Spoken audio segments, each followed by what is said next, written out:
आज की इस प्रेस वार्ता में आप सबका स्वागत है।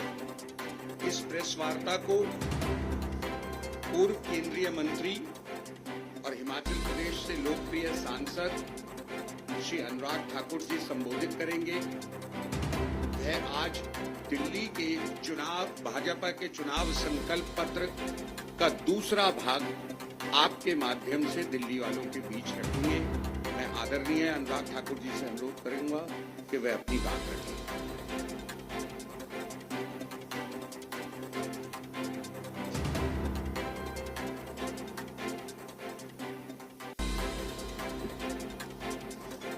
सम्मानित मंच, उपस्थित सभी आदर के योग्य मेरे पत्रकार मित्रों, विकसित दिल्ली। जब हम विकसित भारत की कल्पना करते हैं तो विकसित दिल्ली की एक अहम भूमिका है। और विकसित दिल्ली संकल्प पत्र 2025 जो आदरणीय राष्ट्रीय अध्यक्ष जगत प्रकाश नड्डा जी ने, जिसका आप सबके सामने पहले अपनी बात रखी, आज इसके दूसरे भाग में मैं आप सबके सामने आया हूं। साथियों, जो हमारे संकल्प हैं वो दिल्ली को विकसित बनाने के हैं और संकल्प से सिद्धि की यात्रा जब अगले 5 वर्षों में पूरी करेंगे। भारतीय जनता पार्टी की जहां भी सरकारें रही, जन कल्याण उनकी प्राथमिकता रही, केंद्र बिंदु रहा। और हमने केंद्र सरकार में भी देखिए, राज्यों के सहयोग से नागरिकों की समस्याओं का जहां समाधान किया, वहीं पर उनको सुविधाएं भी दी। सबसे बड़ी आपदा दिल्ली वाली आपदा तो है ही, 11 साल से है, लेकिन देश ने आपदा देखी जब कोविड पैंडेमिक है। उस आपदा के समय भी नरेंद्र मोदी जी ने जिस तरह से नेतृत्व दिया, जन कल्याणकारी योजनाएं लेकर आए, 80 करोड़ लोगों को मुफ्त में अनाज दिया, मुफ्त में इंजेक्शन लगाया, कोविड की समस्या से बाहर निकाला, वो तो एक था ही। उसके अलावा भी जन कल्याणकारी बहुत सारी योजनाएं आई। मैं छोटा सा उदाहरण देता हूं। उत्तर प्रदेश और मध्य प्रदेश में जो 60 साल से कांग्रेस नहीं कर पाई, वो नरेंद्र मोदी जी की सरकार ने किया, भाजपा ने किया।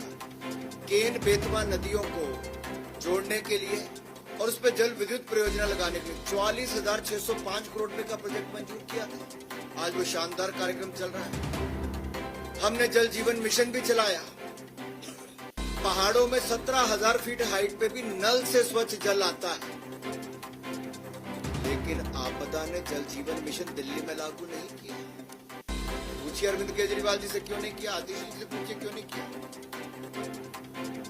यहाँ नलकों से गंदा पानी आता है दिल्ली में। आयुष्मान भारत वो यहाँ पे लागू नहीं किया, जो 5 लाख रुपए का इलाज देश के 60 करोड़ लोगों को मिलता है, यहाँ लागू नहीं किया। राजनीतिक लाभ उठाने के लिए उन्होंने जन कल्याणकारी योजनाओं को आपदा ने लागू नहीं किया। आतिश जी और अरविंद केजरीवाल जी, हमारी सरकार बनेगी और हम दिल्ली में स्वास्थ्य हो, यातायात हो, बिजली हो, पानी हो, परिवहन हो, आदि से जुड़ी जितनी समस्याएं हैं उनका हल करेंगे। दिल्ली को बेहतर, या दिल्ली वालों को बेहतर कल और बेहतर आज देने का प्रयास करेंगे। पड़ोसी राज्यों हो, एमसीडी हो, एनडीएमसी हो, केंद्र सरकार के सहयोग से प्रभावी जो हम यहाँ समाधान करेंगे। हम इनकी तरह बहाने नहीं लगाएंगे कि केंद्र ने नहीं किया। केंद्र में भी मोदी सरकार, दिल्ली में मोदी सरकार, यहाँ की भलाई करके दिखाएंगे। अब मैं आता हूँ आपके पास। पिछले 10 वर्षों में भाजपा सरकार ने दलालों को खत्म कर दिया है, मिडलमैन को खत्म कर दिया और डीबीटी, डायरेक्ट बेनिफिट ट्रांसफर, इसके माध्यम से जन कल्याणकारी योजनाओं को लागू किया है। भ्रष्टाचार, मिडलमैन को हमने समाप्त किया और भ्रष्टाचार के प्रति जीरो टॉलरेंस, ये भाजपा की है, नरेंद्र मोदी सरकार की है। लेकिन दिल्ली में आपदा के कारण, कोविड महामारी के दौरान जहां ऑक्सीजन नहीं मिल पाती थी, अस्पतालों में बेड नहीं मिल पाते थे, उस समय सैकड़ों करोड़ रुपए इन्होंने माफ कर दिए शराब व्यापारियों के। 2026 करोड़ का घोटाला आपदा ने, आम आदमी पार्टी ने किया। और कैग की रिपोर्ट जब आ गई तो उस रिपोर्ट को भी विधानसभा में नहीं लेकर गए। मेरा सीधा सवाल है आम आदमी पार्टी से, ऐसी क्या मजबूरी थी कि कैग रिपोर्ट को आप विधानसभा क्यों नहीं लेकर गए? अपने भाषण देने के लिए आप कभी एक दिन 2 दिन के विधानसभा सत्र बुलाते थे, कैग रिपोर्ट को पेश क्यों नहीं किया गया? दिल्ली जल बोर्ड के 28,000 करोड़ के घोटाले पर क्यों नहीं आपने चर्चा करवाई? मोहल्ला क्लिनिक के आपके 65,000 फर्जी लैब टेस्ट हुए, आपने उस पर चर्चा क्यों नहीं करवाई? कोविड महामारी के दौरान आपने शीश महल घोटाला किया, अपने घर का निर्माण किया, इन घोटालों पे चर्चा क्यों नहीं हुई? भारतीय जनता पार्टी की सरकार बनेगी, हम आम आदमी पार्टी के कुशासन और भ्रष्टाचार के खिलाफ, चाहे डीटीसी की बात हो, मोहल्ला क्लिनिक की बात हो, शराब घोटाले की बात हो, जल बोर्ड से जुड़े घोटाले की बात हो, इन पर एसआईटी की जांच बिठाएंगे, भारतीय जनता पार्टी बिठाएंगे। और जीरो टॉलरेंस हम भ्रष्टाचार के प्रति रखेंगे। दिल्ली वालों से हमारा वायदा है, दिल्ली की जनता से हमारा वायदा है, और ये हमारा ट्रैक रिकॉर्ड बोलता है। 2014 से लेकर 2025 तक नरेंद्र मोदी जी की सरकार दिल्ली में, यानी कि देश में, 1 रुपए के भ्रष्टाचार का कोई आरोप नहीं लगा पाया। 2001 से लेकर 2014 तक मोदी जी मुख्यमंत्री थे, कोई 1 रुपए के घोटाले का आरोप नहीं लगा पाया। लेकिन आज आम आदमी पार्टी की दिल्ली की सरकार ने, जो हमारा दिल्ली प्रदेश है, जो कभी घाटे में नहीं था, वो पहली बार राजस्व घाटे में होगा। रेवेन्यू डेफिसिट में हमारी दिल्ली केजरीवाल जी और अतीश जी और आम आदमी पार्टी के कारण। साथियों, अगली बात मैं करना चाहूंगा, शिक्षा को लेकर न्यू एजुकेशन पॉलिसी 34 वर्षों के बाद लाई तो भारतीय जनता पार्टी नरेंद्र मोदी जी, और केवल शिक्षा नीति, न्यू एजुकेशन पॉलिसी नहीं।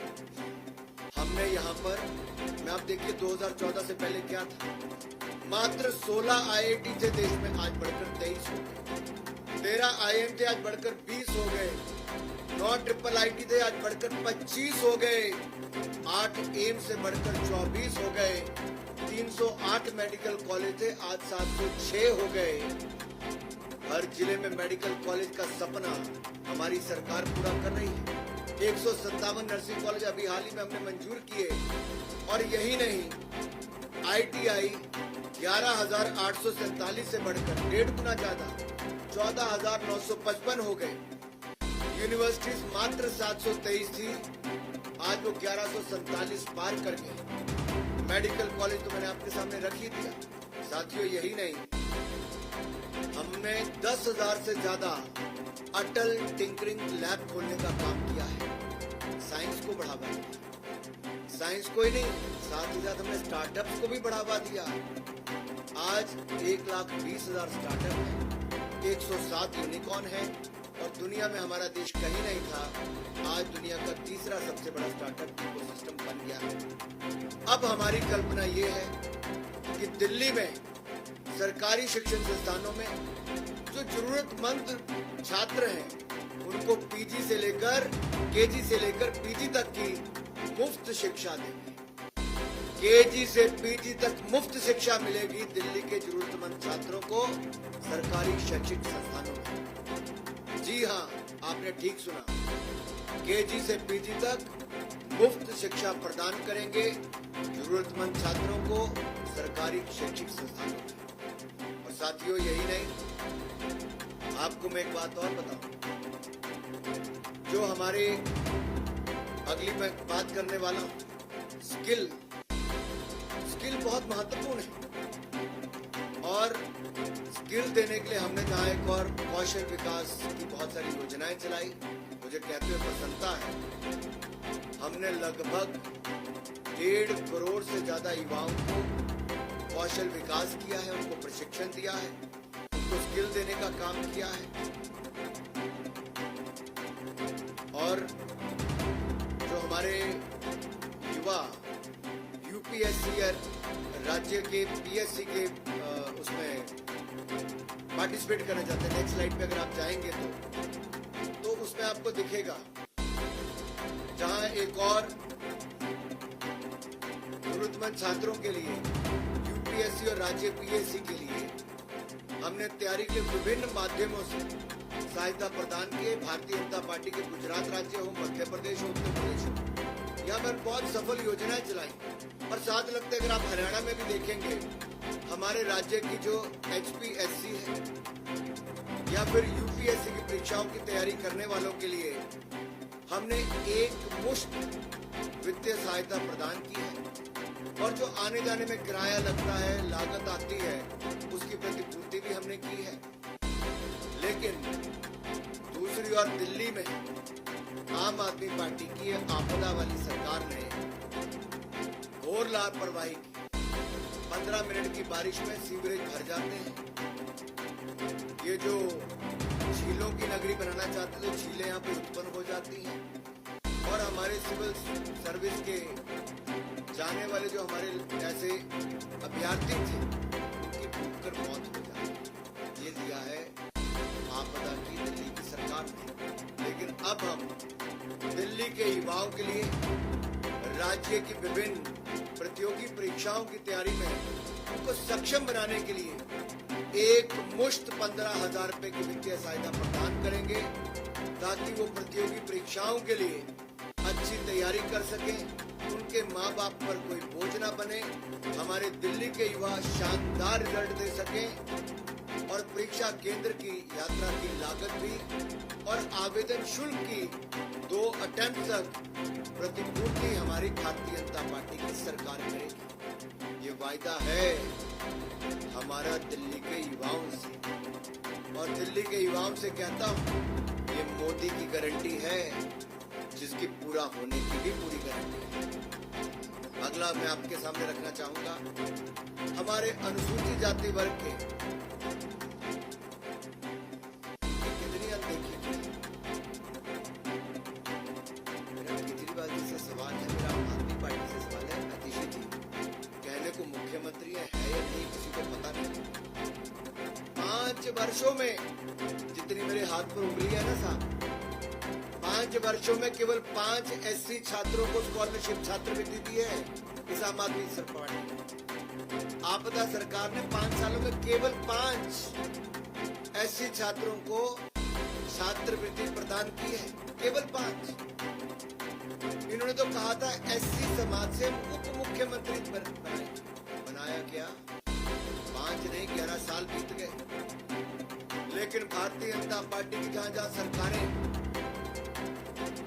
आप देखिए हमारी केंद्र की सरकार में जब से मोदी जी की सरकार आई, अनुसूचित जाति वर्ग के कल्याण के लिए हमने 250 गुना 250% यानी कि 2.5 गुना की वृद्धि की है। और एससी एसटी ओबीसी के उद्यमियों के लिए पीएम मुद्रा योजना हो, इसमें 40 करोड़ के ऋण के प्रदान किए। स्टैंड अप इंडिया हो, उसमें हमने एससी एसटी और महिलाओं के लिए उपलब्ध करवाया है। और एससी छात्रों के लिए नरेंद्र मोदी जी की सरकार ने 34 लाख से अधिक एससी छात्रों के लिए, शेड्यूल कास्ट कम्युनिटी के मेरे अनुसूचित जाति वर्ग के भाइयों बहनों के लिए 3,546 करोड़ रुपए की छात्रवृत्ति प्रदान की। कहा आपदा सरकार के 5 लोगों को, 5 एससी छात्रों को दिया, और दूसरी ओर हमने 34.5 लाख एससी छात्रों को 3,546 करोड़ रुपए की स्कॉलरशिप प्रदान की है। Yes, you have heard it right. 34.5 lakh SC students have got 3,546 crore rupees of scholarship from the Narendra Modi government. And the Gujarat government provides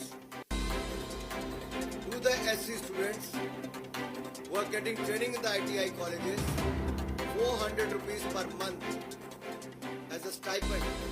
और मैं आज जो कहने वाला हूँ अपने दिल्ली के सभी वरिष्ठ नेताओं के साथ, अध्यक्ष जी के साथ, रामदेव जी के साथ कि हम दिल्ली में तकनीकी और व्यावसायिक पाठ्यक्रमों के जो हमारे छात्र छात्राएं हैं उनके स्टाइपेंड योजना कर शुरू करें। किसके नाम पे? डॉक्टर भीमराव अंबेडकर स्टाइपेंड योजना होगी, जिसके अंतर्गत हम ITI और स्किल सेंटर पॉलिटेक्निक आदि में पढ़ रहे हमारे अनुसूचित जाति के विद्यार्थियों को 1000 रुपया प्रति माह स्टाइपेंड देंगे। जी हाँ, 1000 रुपया प्रति माह स्टाइपेंड शेड्यूल कास्ट कम्युनिटी के अपने भाई और बहनों के लिए जो ITI स्किल सेंटर पॉलिटेक्निक में पढ़ रहे हैं, उनको दिल्ली में हम देंगे। हमारी सरकार जो आपदा सपनों में नहीं सो सकती, एक कल्याण बोर्ड की स्थापना की, जिसके तहत ड्राइवरों को पेंशन, उनके उपचार, चिकित्सा उपचार के लिए वित्तीय सहायता प्रदान की जाती है, उनके बच्चों को छात्रवृत्ति दी जाती है। लेकिन अगर आप दिल्ली में देखें तो आज से 11 साल पहले ऑटो के पीछे अपनी फोटो लगाने का काम तो इन आपदा वालों ने किया था। वो आज तक फोटो ही लगाते हैं। ऑटो वालों के लिए कुछ नहीं किया इन्होंने। कल्याण बोर्ड की स्थापना नहीं की आपदा वालों ने, और आपदा वालों ने ऑटो टैक्सी ड्राइवरों के लिए 2025 से अब तक कोई कल्याणकारी योजना नहीं लॉन्च। और मेरी खुली चुनौती अरविंद केजरीवाल जी से, अगली बार मीडिया के सामने आए तो जवाब दे, क्यों उन्होंने SC समाज के हमारे विद्यार्थियों के लिए क्यों केवल 5 बच्चों को स्कॉलरशिप दी, और क्यों ऑटो टैक्सी ड्राइवर वालों के लिए कल्याण बोर्ड स्थापित नहीं कर पाए, क्यों कल्याणकारी योजना नहीं कर पाए। अगर अरविंद केजरीवाल जी को चेहरा दिखाने का इतना शौक है तो जवाब दे, मुंह खोले, इन सवालों का जवाब दे। कल्याणकारी योजना क्यों नहीं शुरू की ऑटो टैक्सी वालों को? आज हम मोदी जी की गारंटी यहाँ देकर जा रहे हैं आप सबके सामने। ऑटो और टैक्सी ड्राइवरों के लिए हम auto taxi driver welfare board बनाएंगे, कल्याणकारी बोर्ड बनाएंगे, और इसका गठन करने के बाद हम 10 लाख रुपए तक का जीवन बीमा और 5 लाख रुपए तक का दुर्घटना बीमा हम अपने टैक्सी ड्राइवर और ऑटो वाले भाइयों को देंगे, उनके बच्चों को प्रदान हो। कहीं भगवान ना करे कोई ऐसी घटना घट जाए कि किसी की जान चली जाए, तो उनके परिवार वालों को 10 लाख रुपए तक का जीवन बीमा मिल जाएगा, 5 लाख रुपए तक का दुर्घटना बीमा मिलेगा। और आपने देखा है प्रधानमंत्री मोदी जी ने सुरक्षा बीमा योजना और जीवन ज्योति बीमा योजना, PM सुरक्षा बीमा योजना, PM जीवन ज्योति बीमा योजना, ये देश भर के करोड़ों लोगों को दी। अब दिल्ली वालों को भी इसका लाभ मिलेगा। उच्च शिक्षा प्राप्त करने वाले टैक्सी ड्राइवर और ऑटो वालों के ऐसे बच्चों को स्कॉलरशिप भी दिल्ली की भारतीय जनता पार्टी की सरकार देगी।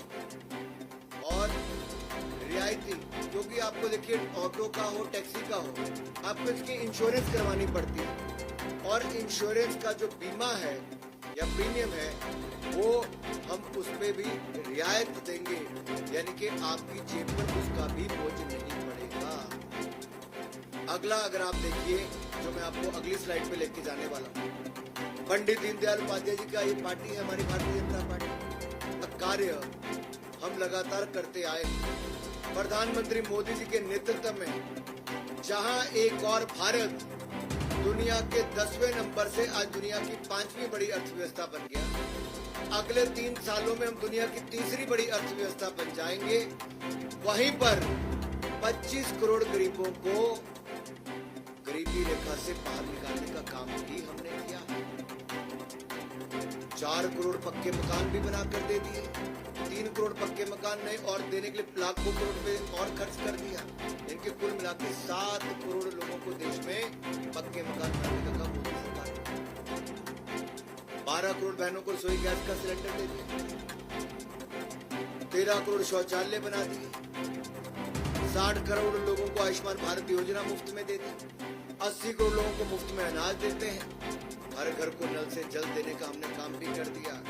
अब जब मैं अंत्योदय की बात यहाँ पर कर रहा हूँ तो मैं उन बहनों और भाइयों की बात कर रहा हूँ जो कमजोर वर्गों से आते हैं और डोमेस्टिक वर्कर्स को, जो कि अनऑर्गेनाइज सेक्टर में आता है, असंगठित क्षेत्र में आता है, इनको मान्यता देने का काम भारतीय जनता पार्टी की सरकारों ने किया है। और दिल्ली की भाजपा सरकार ऐसी होगी जो डोमेस्टिक वर्कर्स को मान्यता देगी, उनके लिए कल्याणकारी योजनाएं हम चलाएंगे और डोमेस्टिक वर्कर्स वेलफेयर बोर्ड यानी कि हमारे जो घरों में काम करने वाले, आप किसी को भाई कहते हैं, किसी को भाई कहते हैं, ऐसे काम करने वाले मेरे भाई बहन घरों में काम करते हैं, जैसे असंगठित क्षेत्र में काम करते हैं, तो सफाई करने वाले, रोटी बनाने वाले, कोई और काम करने वाले, उन सब के लिए वेलफेयर बोर्ड का गठन करेंगे और उनको भी हम 10 लाख रुपए का जीवन बीमा घरों में काम करने वाले भाई और बहनों को देंगे। 5 लाख रुपए तक का हम उनको दुर्घटना बीमा देंगे और उनके बच्चों को उच्च शिक्षा प्राप्त करने के लिए स्कॉलरशिप छात्रवृत्ति भी भारतीय जनता पार्टी देगी। मातृत्व लाभ के लिए जहाँ आपने सुना ही होगा, हमने पहले भी, दुनिया का कोई देश ऐसा नहीं, मोदी सरकार ने तो 12 हफ्तों से बढ़ाकर 26 हफ्ते कर ही दिए थे। यहाँ 6 महीने की पेड मैटरनिटी लीव, 6 महीने की पेड मैटरनिटी लीव, ये भी हमारी पार्टी यहाँ पर करने देने वाली। तो मेरा सवाल नहीं है इन आपदा वालों, क्या आपदा सरकार ने डोमेस्टिक वर्कर्स को मान्यता देने और उन्हें सामाजिक लाभ प्रदान करने में कोई काम किया? कुछ नहीं किया। अगला बात एक आप आपसे और करने वाला, आप दिल्ली में कहीं जाते हो, आपको रेडी फड़ी वाले देखते हो, पटरी वाले काम करने वाले देखते हो, स्ट्रीट वेंडर देखते हो। आप याद करिए कोविड के टाइम पे दुकानदारों को, फैक्ट्री वालों को, उद्योग वालों को, उद्यमियों को, जहां एक और मोदी सरकार ने 4 लाख करोड़ रुपया खर्च कर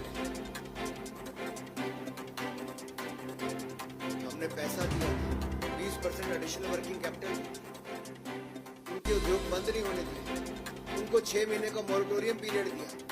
वहीं पे रेडी फड़ी लगाने वालों को भी, स्ट्रीट वेंडर्स को भी हमने एक नई योजना लेकर आए थे, प्रधानमंत्री स्वनिधि योजना। और पीएम स्वनिधि योजना के अंतर्गत देश भर में 68 लाख से ज्यादा स्ट्रीट वेंडर्स को 50,000 रुपए तक का कोलेट्रल फ्री, यानी कि कोई घर जमीन कुछ गिरवी नहीं रखना पड़ता, कोई गारंटी नहीं देनी पड़ती, ये ऋण उपलब्ध कराया तो नरेंद्र मोदी जी की सरकार ने। और दिल्ली में लगभग 1,90,000 स्ट्रीट वेंडर्स को इसका लाभ मिला। 10,000 मिला, किसी को 20,000 मिला, कोई 50,000 रुपए तक पहुंचा। और अब जब हमारी सरकार बनेगी तो पीएम स्वनिधि योजना के लाभार्थियों की संख्या 1,90,000 नहीं, सुन लो मेरे रेडी वाले, पटरी वाले, बड़ी वाले भाई और बहनों, स्ट्रीट वेंडर्स, अब आप 1,90,000 स्ट्रीट वेंडर्स को नहीं, अब लगभग दुगनी, यानी कि लगभग 4 लाख स्ट्रीट वेंडर्स को ये लाभ मिल जाएगा। लेकिन आपदा के राज पर तो स्ट्रीट वेंडर्स पर हमले होते हैं। केजरीवाल जी के जो गुर्गा गैंग है, या आप कुछ कह लीजिए, कौन सी स्लीपर सेल, इनके कई स्लीपर सेल हैं। एक स्लीपर सेल इनका स्ट्रीट वेंडर्स को वो हमले भी करवाते हैं, ऐसा भी करते हैं, उग्राही करते हैं, वहां स्ट्रीट वेंडर्स को बेदखल करते हैं। वो कहते हैं कि आप तो दिल्ली वाले हो, नहीं, जहां से आए हो पूर्वांचल के, भाग जाओ यहाँ से। और आपको याद होगा 2021 में ये स्ट्रीट वेंडर्स ने मुख्यमंत्री आवास के बाहर एक बहुत बड़ा धरना प्रदर्शन किया था, नहीं किया था? अब आपको धरना प्रदर्शन करने की जरूरत नहीं मेरे रेडी पटरी फड़ी लगाने वाले भाई और बहन। अब तो आपको सुविधा देने के लिए भारतीय जनता पार्टी की सरकार आने वाली है। नरेंद्र मोदी जी की गारंटी हम लागू करके दिखाएंगे, लाभार्थियों की संख्या को दोगुनी करके दिखाएंगे। साथियों, हमने जहां एक और रीस्किल अपस्किल, जो मैंने आपको पहले कहा कि बहुत आवश्यक, इसलिए आज दुनिया बड़ी तेजी के साथ बदल रही है। हमने 1.4 करोड़ लोगों को स्किल किया है। दुनिया की सबसे बड़ी स्किल्ड मैन पावर हम भारत में बनाना चाहते हैं। We want to make India the world's largest skilled man power, and for that we already have a skill ministry in place, and we have done, if you look at 54.27 lakh reskilling and upskilling programmes have taken place. इतने ज्यादा युवाओं को हमने वहां पे किया है। दिल्ली में भी हम उनको और रीस्किल अपस्किल भी करेंगे और स्किलिंग का प्रोग्राम भी हम आगे बढ़ाएंगे। मुझे अपनी बात यहाँ तक रखनी थी। आपके मन में कोई और सवाल हो तो आप पूछ सकते हैं।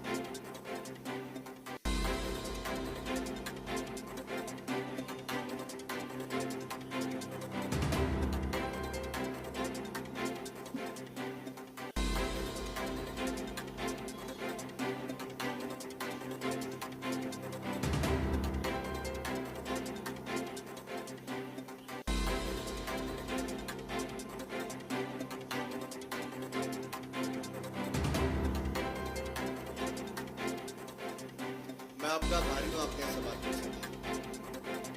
प्रधानमंत्री मोदी जी ने देश में जहां जहां झुग्गियां थी, जिसके बाद कच्चे मकान भी नहीं थे, उनको भी 4 करोड़ पक्के मकान बना कर दिए। 4 करोड़ पक्के मकान और 3 करोड़ पक्के मकान और मंजूर कर दिए प्रधानमंत्री नरेंद्र मोदी जी।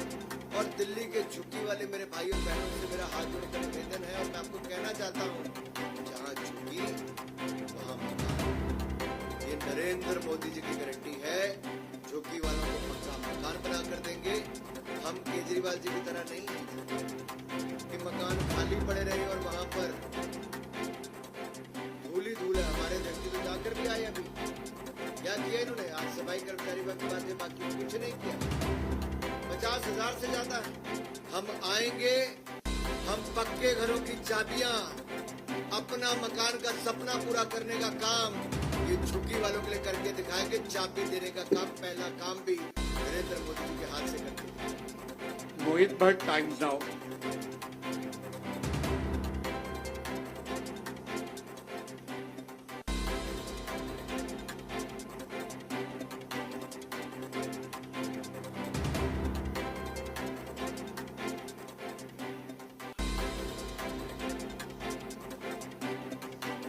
फर्क एक है, आम आदमी पार्टी की घोषणा होती है, होता नहीं।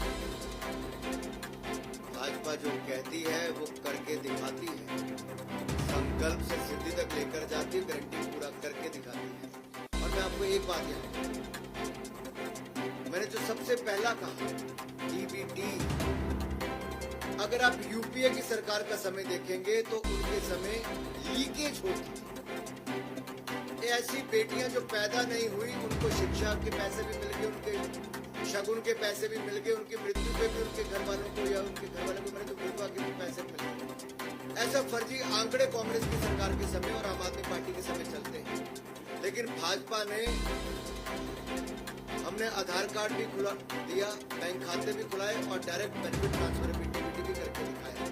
हमने जो कहा वो करके दिखाया। ट्रैक रिकॉर्ड, ये भाजपा का ट्रैक रिकॉर्ड कहता है कि मोदी जो कहते हैं वो करके दिखाते हैं। नीरज पांडे जी।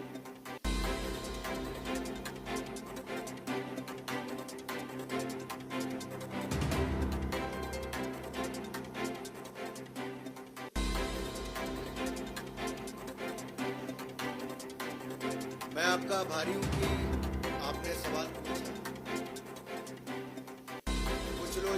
कुछ लोग चुनावी हिंदू होते हैं, एक्सीडेंटल हिंदू होने का काम नहीं करते, और शायद उनको ये भी नहीं पता कि सोने का हिरण बनके रावण नहीं राक्षस मारी।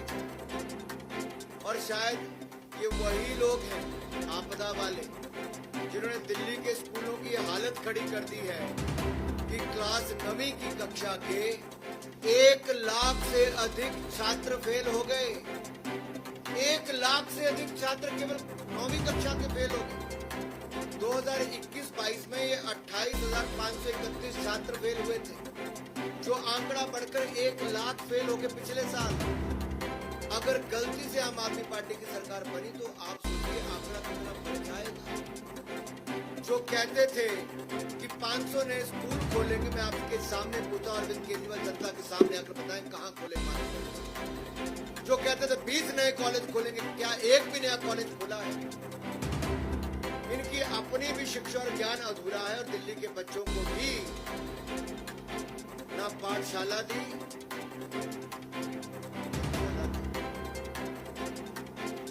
ना कॉलेज दिया, न सही ज्ञान दिया, और फेल होने पर मजबूर किया।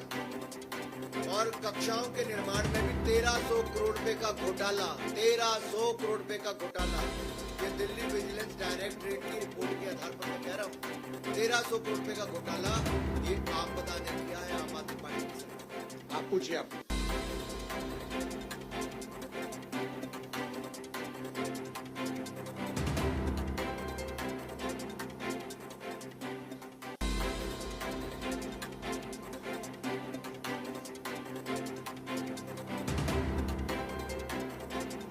देखिए, जहां तक ऑटो ड्राइवर और टैक्सी ड्राइवर्स की बात है, हमने पहले कहा ऑटो ड्राइवर और टैक्सी वालों की चिंता मुक्त कर देंगे, सुविधाओं से युक्त कर देंगे और auto taxi driver welfare board बना कर देंगे। 10 लाख का जीवन बीमा, 5 लाख का दुर्घटना बीमा, बच्चों के लिए उच्च शिक्षा के लिए छात्रवृत्ति देंगे और जो उनको इंश्योरेंस अपनी टैक्सी ऑटो की करानी पड़ती उसमें भी रियायत देंगे। यही नहीं, अगर उनकी कोई और समस्या भी होगी तो उनका समाधान भी भारतीय जनता पार्टी। संजय जी, यह न्यूज ऑफिस फिर हेमंत जी।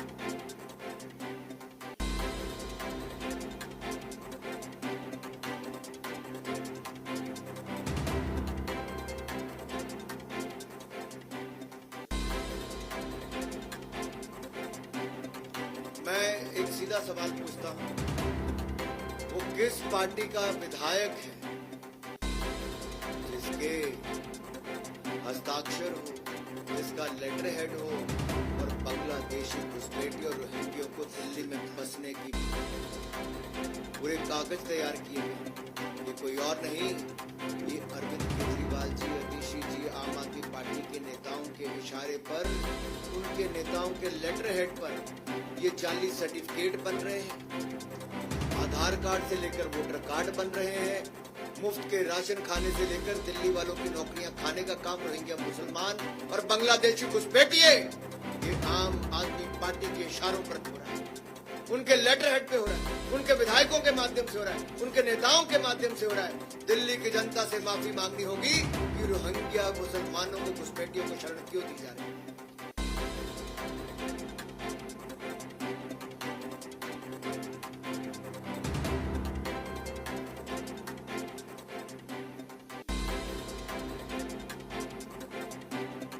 सिख समुदाय का जो गौरवशाली इतिहास,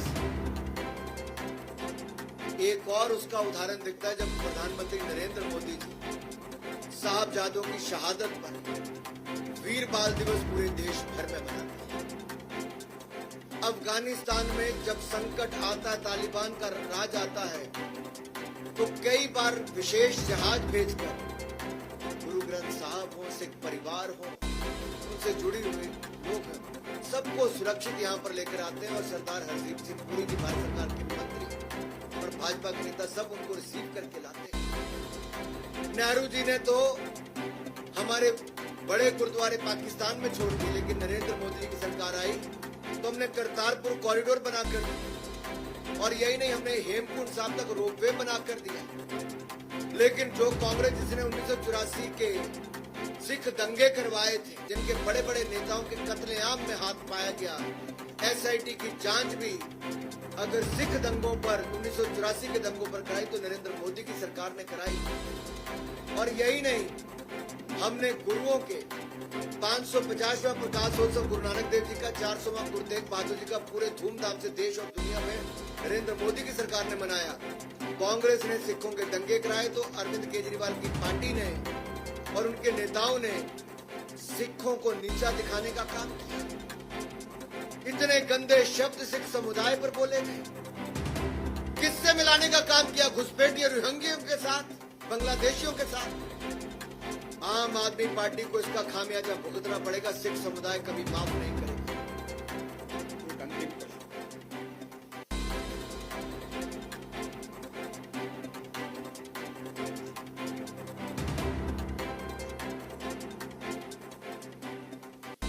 मैं इतना ही कहूंगा, कम से कम कांग्रेस और आम आदमी पार्टी की तरह टुकड़े टुकड़े गैंग जो देश का नामो निशान मिटाना चाहते हैं, उसके साथ तो भाजपा नहीं है। हम तो उनके खिलाफ है, टुकड़े टुकड़े गैंग। और अगर इलेक्शन कमीशन के मॉडल कोड ऑफ कंडक्ट के अनुसार आप जो नियम के अनुसार जो घोषणा, जो संकल्प, जो मैनिफेस्टो जब लाने ला सकते हैं, हम तो नियमों के अंतर्गत चलने वाले, तो नियमों के धज्जियां उड़ाने वाले। और हम तो जो कहते हो करके दिखाते हैं, ये तो झूठे वायदे करके जाते हैं।